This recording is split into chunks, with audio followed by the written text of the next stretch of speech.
ప్రాముఖ్యత ఏమిటి అంటే, యేసు ప్రభువు సిలువలో తాను పలికినటువంటి అమూల్యమైన 7 మాటలను ప్రార్థనపూర్వకముగా క్రైస్తవ సమాజముగా వాటిని మననము చేస్తూ కృతజ్ఞత చెల్లిస్తూ ఉంటాము.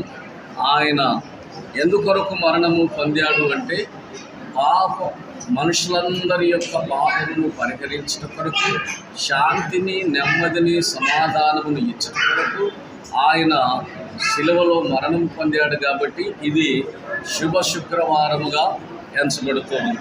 ఎందుకంటే మనుషులందరి మేలు కొరకు, రక్షణ కొరకు, పరలోకానికి వారిని చేర్చడం కొరకు ఆయనే బలిగా, అర్పణగా తను తానే సమర్పించుకొని అందరికీ విడుదల, సమాధానము, శాంతి అనుగ్రహించాడు. కాబట్టి వాటిని మననము చేసుకొనొచ్చు.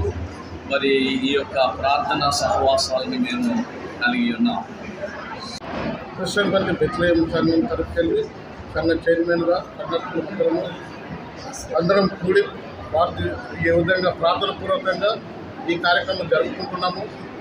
మరి అలనాడు మా కొరికే కల్వరి శిలువ రక్తం చిందించిన యేసయ్య దీని గురించి మేము స్మరించుకుంటున్నాం. కాబట్టి వాక్యానుసారంగా 7 మాటలు ఈ యొక్క గుడ్ ఫ్రైడే దినము 40 రోజులు ఉపవాసం ఉంటూ ఉదయకాలము, రాత్రికాలము ఆరాధన జరుపుకుంటూ మరి యొక్క 40 రోజుల్లో చివరి దినంలో గుడ్ ఫ్రైడే గురించి మా యొక్క ఈ శుక్రవారం, శుభ శుక్రవారం నాడు ఆరాధన జరుపుకుంటూ ఉదయం 11 గంటల నుంచి 3 గంటల వరకు సమయం వరకు 7 మాటలు కల్వరి శిలువ పైన ఆయన పలికిన 7 మాటలు మరి సంఘ కాపర్ల ద్వారా ఈ యొక్క ఆ యొక్క వాక్యాలను మేము స్మరించుకుంటూ, అలాగనే పాటల ద్వారా, ప్రార్థనల ద్వారా ఈ యొక్క కార్యక్రమాలు జరుపుకుంటూ మరి 3వ దినమున, మరి ఆదివారం దినమున, పునరుద్ధరణ దినమున మరి లేస్తాడని ఈ యొక్క శాంతిపూర్తగా మా అందరి కొరకు చనిపోయిన యేసు ప్రభువును మరొకసారి మేము ఈ విధంగా స్మరించుకునే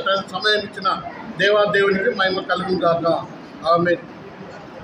ఆవాసముంటూ ఈ యొక్క శుక్రవారం దినమున ఉదయం 3 గంటల వరకు ఉపవాసం ఉండి, ఆ రోజు ఇక ఆరాధన అయిపోయిన తర్వాత ఇక్కడ వారికి చిన్న అల్పాహారంగా వారికి ఇస్తూ, అలాగనే మరి యొక్క కార్యక్రమాలు మరి ఈరోజు ఈవినింగ్ 7 గంటల నుంచి మరి యొక్క సినిమా చూపించాలనుకున్నాం. కాబట్టి ఈ యొక్క ఒక్కొక్కరికం ఈ విధంగా ప్రజలలో మన దేవుని గురించి చెప్పాలనే, ఈ సువార్తను ప్రకటించాలనే ఆ యొక్క దాని మీద మేము ఈ విధంగా ప్రకటిస్తూ, మీరు వచ్చిన వారి మీడియా వాళ్ళకు మా సంఘం తరఫుకెళ్ళి ధన్యవాదాలు చెప్తున్నాం.